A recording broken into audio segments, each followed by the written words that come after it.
Morning friends, welcome to my blogs. అయితే వేసి జిమ్కి వస్తున్నాము. చలో జిమ్కి వెళ్తా. బాయ్ ఫ్రెండ్స్, మనమైతే జిమ్ కాడికి వచ్చేసినాము. పైకి పోతున్నాము. అరే కొంచెం పని మీద రాదు. జిమ్లో కలుస్తా. బాయ్.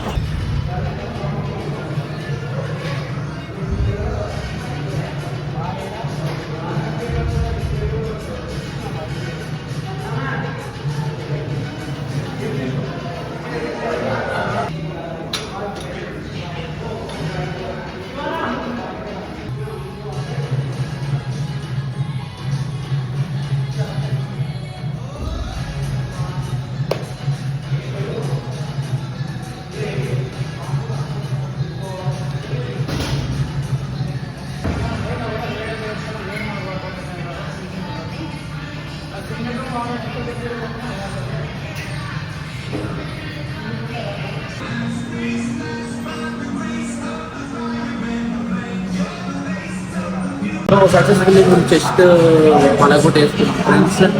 ఒక రేంజ్లో అన్ని సైడ్స్ చెస్ట్ అనేది ఒక రేంజ్లో వస్తుంది. అట్లా వచ్చినప్పుడే చాలా సాటిస్ఫాక్షన్ అనిపిస్తుంది.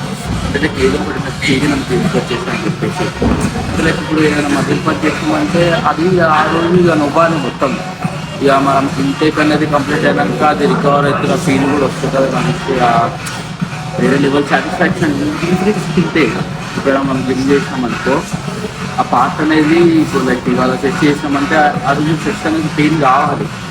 ప్రతి ఒక్క చెస్ట్లో ఉన్న మజిల్ పార్ట్స్ అనేది లైక్ అప్పర్ పెక్, మిడిల్ పెక్, రేర్ అంటున్నా లోవర్ పెక్ ఇవన్నీ పెయిన్ అవ్వాలి. అంటే అప్పుడే ఏమంటారు, అప్పుడే లైక్ మీకు గ్రోత్ అనేది కనిపిస్తుంది. నార్మల్గా అయితే ఇట్లా డబ్బులు పట్టుకుని చేసి ఏదో చేసినా అంటే అట్లా కాదు.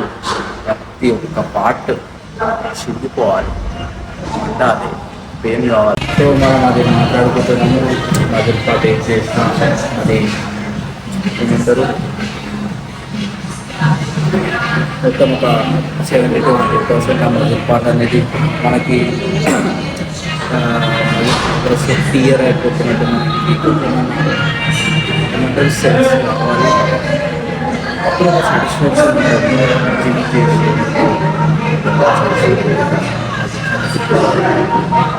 అండ్ ఇంకోటి ఎంత జిమ్లో వచ్చి కష్టపడి చూపుతోంది మజిల్తో వచ్చి దాని తర్వాత నేను ఇంటేక్ అనేది అంత కరెక్ట్ ఉండాలి. రికవరీకి ఎంత జిమ్లో తింటున్నా రికవరీకి నువ్వు ఫుడ్ సరిగ్గా తీసుకోలేదు, రెస్ట్ సరిగ్గా ఇవ్వాలి అంటే లైఫ్ స్టోరీ అది జరగవు.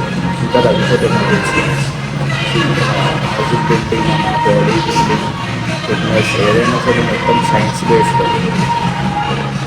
లైక్ నాలెడ్జ్ లేకుండా ఏం చేయలేదు.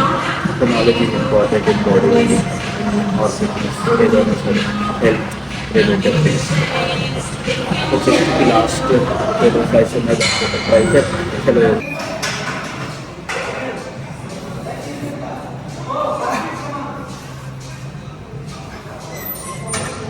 సో మన వర్కౌట్ అయితే అయిపోయింది. కష్టపడి చెస్ట్ అండ్ ట్రైసెప్స్ చేసినాము. ఇక ఇంటికి వెళ్ళిపోతున్నాము, టైం అయిపోయింది. అట్లనే కొంచెం కార్డియో కూడా చేసినాం లాస్ట్కి. సరే నెక్స్ట్ కలుద్దాం. బాయ్.